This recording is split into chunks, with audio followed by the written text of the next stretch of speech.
Bonsoir les amis, comment vous allez? J'espère que vous allez très bien. Moi, c'est comme d'habitude, je me porte bien. Ok, aujourd'hui, nous allons toujours continuer avec notre présentation sur le logiciel de gestion commerciale et de facturation professionnelle. D'accord.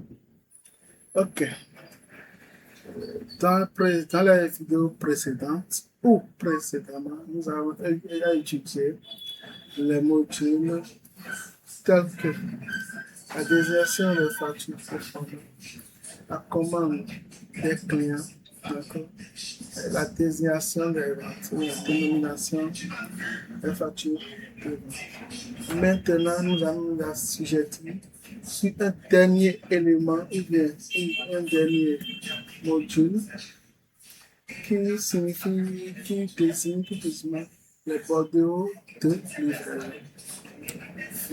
Vous êtes pas à savoir que chaque entreprise a la possibilité d'effectuer la livraison des articles. Donc, un client peut commander les articles, peut demander à ce que ces dernières puissent être livrées. D'accord?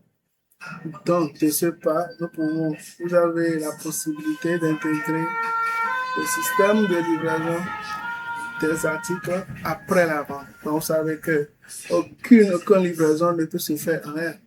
Donc, toute livraison par une facture de vente.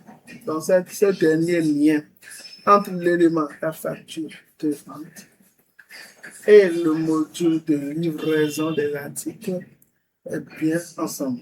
D'accord? Donc, maintenant, nous allons vous présenter comment ce module s'opère. D'accord? Donc, ici, nous cliquons simplement sur notre bordereau de livraison. D'accord? Donc, vous voyez comme ça se présente. On a le bordereau de livraison.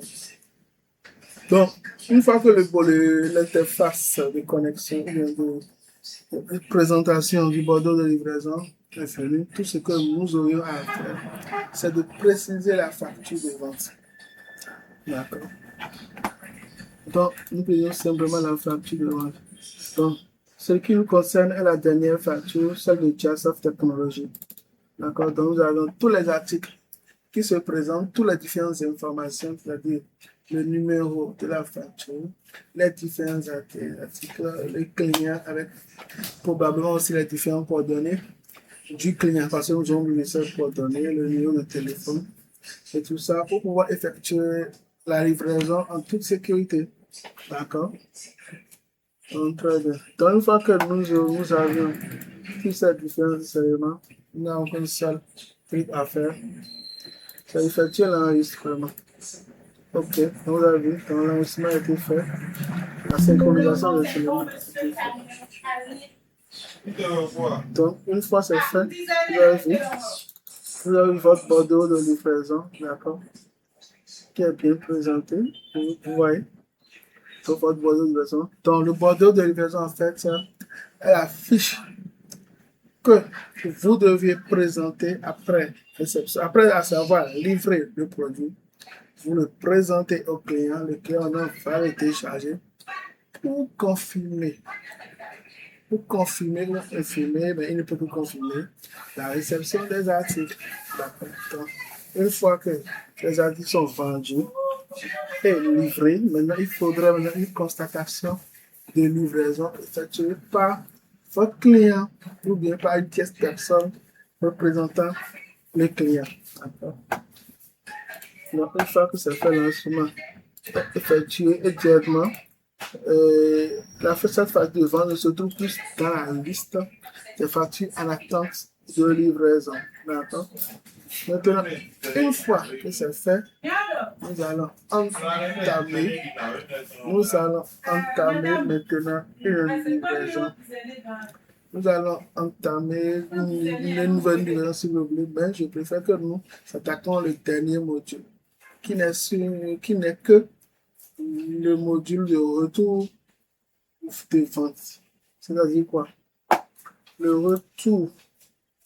retour sur vente, c'est quoi?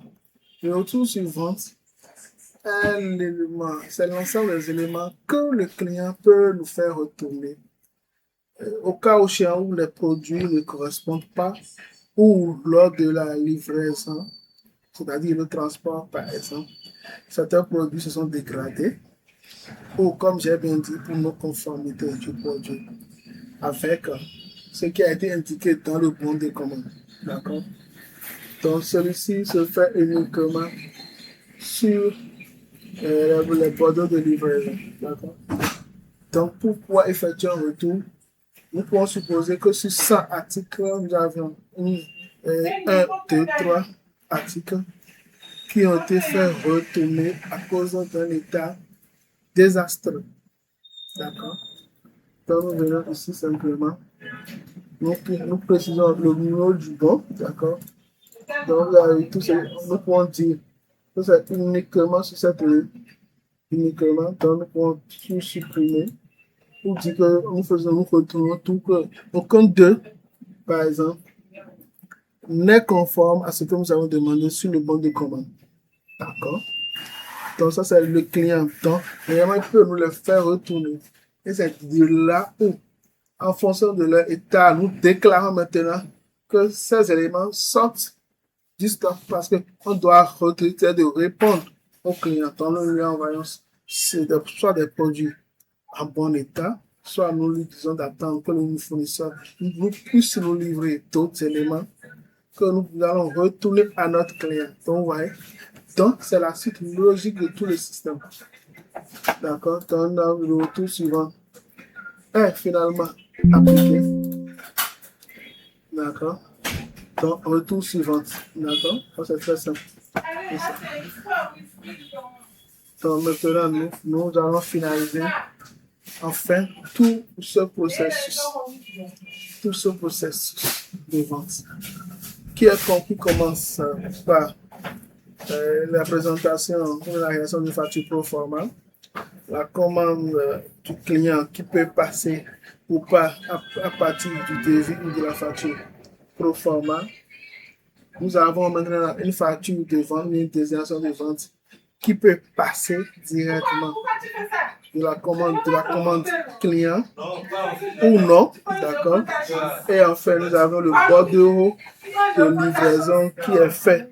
Et le bordereau qui est fait en fonction de la facture de vente.